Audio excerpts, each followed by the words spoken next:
પંચોતેરમાં પ્રજાસત્તાક પર્વની ઉજવણીને લઈને જૂનાગઢમાં રાષ્ટ્રીય પર્વનો માહોલ સર્જાયો છે। ત્યારે 26 જાન્યુઆરીના રોજ રાજ્યકક્ષાની ઉજવણી જૂનાગઢના બિલખા રોડ પર આવેલા પરેડ ગ્રાઉન્ડ ખાતે કરવામાં આવશે, જેમાં પરેડમાં પોલીસ વિભાગના જુદા જુદા 24 જેટલા પ્લુટોના ભાગ લેશે।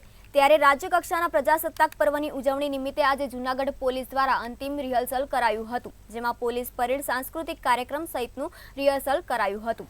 પ્રથમવાર પરેડમાં મધ્યપ્રદેશ રાજ્યની પોલીસ ટીમ પણ જોડાઈ રહી છે। તેમજ 26 જાન્યુઆરીએ સવારે મુખ્યમંત્રી અને રાજ્યપાલની હાજરીમાં યોજાનાર આ કાર્યક્રમ અંતર્ગત નિર્દેશનો થવાના છે, તેની પણ તલસ્પર્શી માહિતી જૂનાગઢ આઈજી નિલેશ જાજડિયા દ્વારા મેળવવામાં આવી હતી। પરેડ બાદ જુદી જુદી સંસ્થાના વિદ્યાર્થીઓ દ્વારા રાસ ગરબા અને સાંસ્કૃતિક કાર્યક્રમ યોજાશે। સાથે જ પોલીસ જવાનો દ્વારા જુદા જુદા સ્ટંટો કરીને લોકોને આકર્ષક પૂરું પાડશે।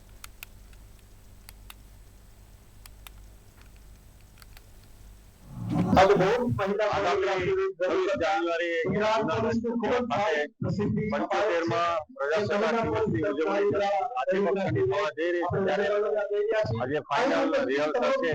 માનનીય ડીએજીપી શ્રી નિલેશ જાજડિયા સાહેબના અધ્યક્ષસ્થાને કરવામાં આવ્યું છે અને આગામી પરેડ છે ખૂબ સારી રીતે ઉજવાય એ માટેની તમામ અહીંયા ગ્રાઉન્ડની જે સાંસ્કૃતિક કાર્યક્રમથી માંડી અને પોલીસની અલગ અલગ ઇવેન્ટ છે એમનું આજે પરેડ સહિતનું નિરીક્ષણ કરવામાં આવેલું છે।